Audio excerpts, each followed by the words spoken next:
Hello and welcome to the Villa Park podcast. It's me, Rich, and I'm back with our favourite football analyst, Gareth, to do a show, Gareth, that is taking Twitter and social media by storm at the moment. Probably because we're winning every time we do this show, but yeah, we're back for another talking tactics. How are you doing this fine morning? We're at 10:30 in the morning on Friday. Yeah, If it's you're a bit of watching an early later on. one today, but a bit of an early one today. But it's good to get it out there. Yeah, I'm really chuffed how it's going because it's been really well received. And although some of them are a bit short and a little bit sort of, it'd be interesting to see when we've got some games going forward how we can break that down. And it'd be interesting to see the reaction about when we start to lose games rather than sort of keep winning them. So yeah. Exactly. All the tactics are just are like master plans at the moment because they're getting results. But I think hopefully you tease people with one of the slides that we're going to show first in terms of the passing networks. But hopefully people can start to see the kind of Emery influence that's starting to come through more and more. So we'll get straight into it. The first one is like you say, our passing combinations and a heavy influence from Konsa receiving the ball from Martinez here, and it's clear to see that on this occasion that Emery's looking for him to start a lot of moves. Yeah, I think I spoke about this on the last pod that we'd start to see this a little bit more. We'd start to see sort of build up through, and we did, in fact, in the last game, we saw the build up starting through Martinez to Concert and then playing out through different folks, Kamara, Louise, and Mings. But yeah, again, we've seen it again. It's starting to come a little bit more to fruition, and we had a lot of the possession. I think we had something like 61% of the possession, and I put this graphic out sort of as a bit of a teaser, if you like, a couple of days ago, and we can clearly see that there's now starting to be a lot of build up. There was 23 passing combinations between Martinez and Konsa and 20 between Konsa and Mings. And we can clearly see now that there's that pattern of play being built up. And it's really, I really like to see this because not only can we see it sort of going through Konsa, Mings, Moreno, and then back inside to Louise, we can see that. We can also see a lot of activity on the right-hand side between Konsa, Young, Kamara, etc., etc. And I wonder whether this is the sort of the change that's because we see Louise and Kamara sometimes the last few games swapping central midfield positions. Sometimes Louise is on the right, sometimes Kamara's on the left of that midfield too. And I think he's trying to find ways of getting those two involved in midfield and their best positions in doing so. So whether that's Kamara deeper in the pivot or Louise deeper in the pivot, which usually the former, it's usually Kamara deep and Louise being free to sort of express himself a little bit further forward. And I think we're starting to see that a little bit now. But when we've got less possession against other sides, it'll be interesting to see how that moves forward and how he sets them two up in midfield. Because I think this 4-4-2 is what we're going to see. I think we've all accepted that. Yeah. It's just about who comes in. If anyone comes into that 11, like a traditional winger, for instance, how that might change. Yeah. And another question that's just come to mind where you talk about kind of players coming in. I mean, Ashley Young's doing a phenomenal job. We keep lauding him and praising him, and you see those passing sort of combinations and the sort of relationships that are building on that right hand side.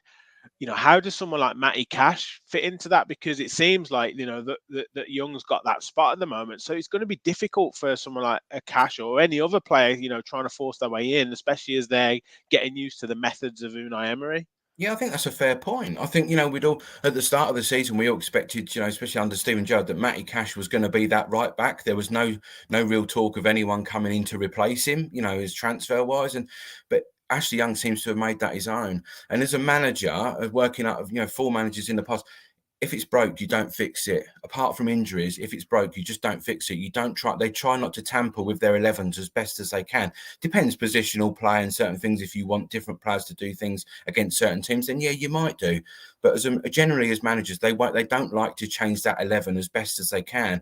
And Ashley Young at the minute, you can't take him out. You just can't take him out for what he's giving to the team, the balance that he's giving on that right hand side. Because we obviously favour, like we did under Joe Dina, the left-hand side is obviously our favoured sort of position where you're going to get sort of play is going to go through them, and he favours the left back to go higher than he does the right back, and that suits Ashley Young. Ashley Young doesn't particularly want to be bombing up and down the right wing at his age. He doesn't want to do it, so that's why we tend to build up through the left-hand side. But yeah, again, similar to sort of if anyone does come in, what happens if someone else does come in on that right-hand side as another right back, for instance? What happens then? I don't think it's going to happen until the summer. So, you know, I don't think that's one thing he's got to worry about. Yeah, yeah. Well, yeah, it's an interesting one, and obviously there we will take on the influence slide, and again we're seeing that kind of spread, and you know, a lot of people praise the football, particularly in the first half, the passing combinations, and that shows you how we were so kind of even in terms of our passing and our player influence. Yeah, of course. And again, this is a perfect sort of graphic really to show that influence of Alex Moreno on that left-hand side. It's very difficult for people to see in game who is having a lot of positive influence, apart from if you see, obviously you can see patterns of play, you can see which sides are being favoured to build up. But in terms of actual passing sequences, it's quite difficult to identify. But that's why this player influence graphic, you know, that we do is a little bit sort of helpful, you know, in layman's terms, if you like, just to see what's what. And Martinez, a lot bigger name, as we see, a lot bigger involved in the passing sequences, you know, and Moreno, Douglas Luiz and Kamara, we expect to see that. And again, Ashley Young, you know, he might not be linking up so much with Bailey, for instance, or Ramsey, but we can clearly see that that's, you know, that there's a left-sided build-up. Yeah. And just a quick question on Watkins and Bailey. Obviously, Watkins gets the winner.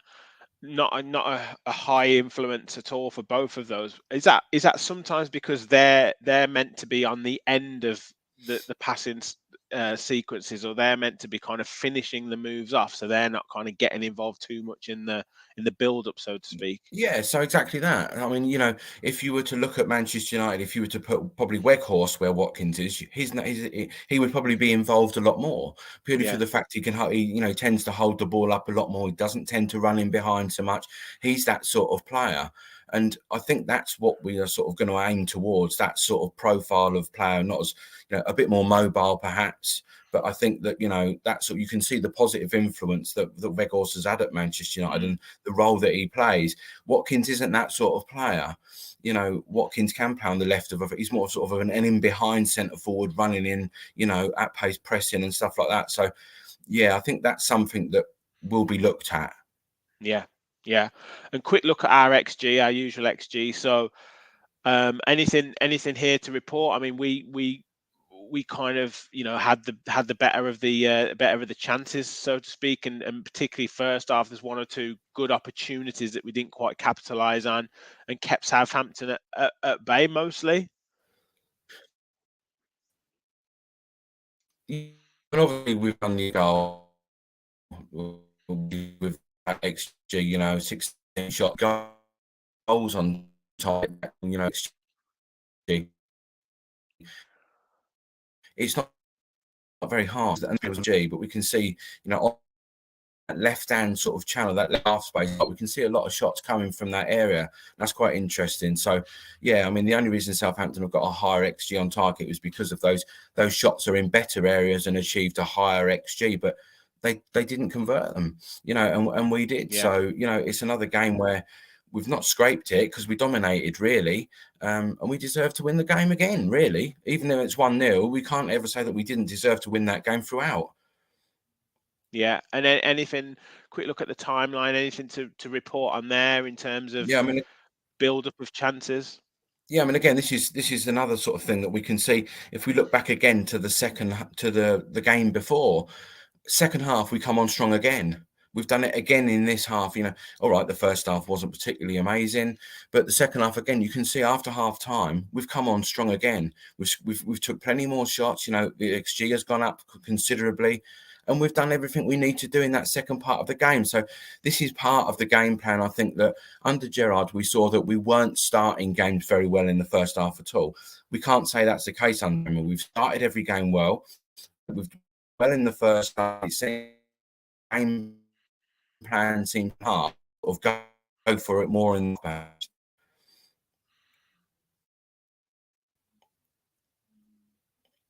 Oh, but we've lost you there, but I think we understand that. You know, we've building up in the first half and then progressing through into the second half and finishing games strong. Gareth, if we just lost you there for a second. Going to go on to the picks now in terms of No, you I know, couldn't. I some of the. couldn't hear you. Yeah, I could.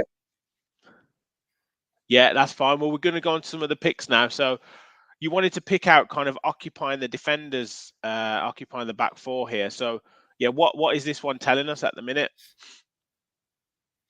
Yeah, so we're going to see a couple of screenshots that were sort of within seconds of each other, and I just wanted to point out sort of some build-up play here where we can see that Kamara and Douglas Luiz are quite spaced apart here. Now, this causes James Ward-Prowse and the other central midfielders a problem for Southampton because they're not sure whether to spread out because that leaves space in the centre of the pitch. This has almost done that. So the ball now we can see going into Buendia. I think it's Buendia. I can't quite see there, but I think it's Buendia on that right-hand side. Yeah.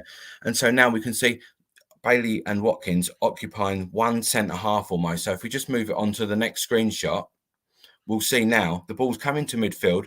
Buendia has made his run after giving the ball to Douglas Luiz in that channel. Now we're occupying four centre halves almost.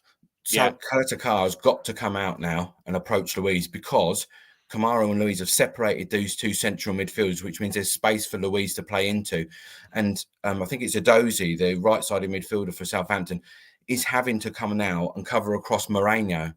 So they've got a problem. And I just wanted to point that out because I think that's important. Again, this is positional play. This is what he wants. He wants to occupy as many of the back four as an opposition that he can. Yeah. And this one here, you're looking at kind of the shape of the defence I see, and then maybe sort of moving that on to later on in terms of dropping back when we've got the lead. Yeah, we've got obviously Moreno's out of picture here, but he's down this bottom right-hand side, and we can see the back four, basically Young, Konsa and Mings, and obviously Moreno's out. And the midfield four, Ramsey up the top right there, and the midfield four, and Bailey and Watkins. And this is just the sort of shape that he will want to see, where he's, again, we're going to see this sort of fake back six, if you like, where the wider midfielders are having to drop in. Yeah, so we've got that there. And once we take the lead, we've got that real defensive formation here. Yeah. Again, this is the back sort of, it's not really a back six. It's just like I said before in previous podcasts, it's the back four. It's the wider midfielders dropping into those channels. And we've seen a lot of this with Cash coming on, and sort of changes in that those sort of situations. So, yeah, I think we can clearly see, like I say, patterns emerging in both offensive structure and defensive structures. Just a quick question on that. Do you think that, I know it's working really well for us, and particularly away from home, obviously three wins in a row away from home, and it's tended to happen that this more defensive formation has come in and maybe quicker players on those wide areas to get forward if we can get a break. But is it playing a little bit of a risky game, like inviting pressure onto us a little bit, particularly if we play against, the so-called, I know we beat Tottenham, which was a great win, but, the Man Cities or the Man Uniteds of this world who we've got coming up, is it playing a little bit more of a risky game?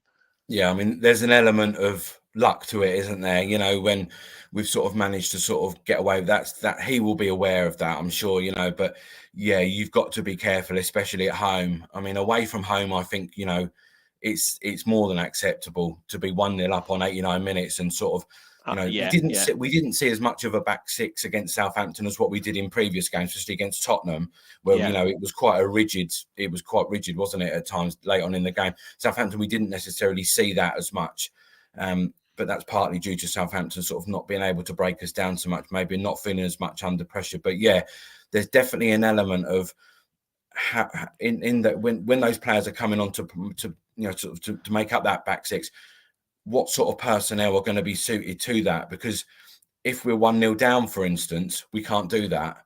Yeah. So then what changes can he make to that 11 to change that? So yeah, there is an element of that. I agree. Yeah. Well, at the moment, it's all working really well, and we've had some fantastic results. Emery's been nominated for Manager of the Month, which is great. Great credit for him. And we've got 3 or 4 days of the transfer window to go. We obviously did our transfer talk show where we covered, I think it was 7 or 8 different players that you've been looking at, and potential rumours have been surrounding those players. We've had more requests to do others, so we might even pop back in for another show on that because the feedback to that has been fantastic. So yeah, do stay tuned for all of our shows. Gareth, thanks so much again. You've got your Twitter handle there at that Gareth YJC. So you produce some great stats and some great data analysis. So please do check him out on Twitter. Please like this video if you can, and please do subscribe. The growth of over the last week or so has been amazing. We're over 900 subscribers now, so help us to get to that 1,000. It would be fantastic to get that in the next couple of weeks, and we've got lots of stuff planned. So please do subscribe. Gareth, thanks so much again, mate. It's been a pleasure having you on. Yeah, thanks, mate. All the best. Yeah, thanks, everyone. Cheers. And as always, please do remember, we'll follow the Villa. Thanks a lot, everyone. Bye-bye.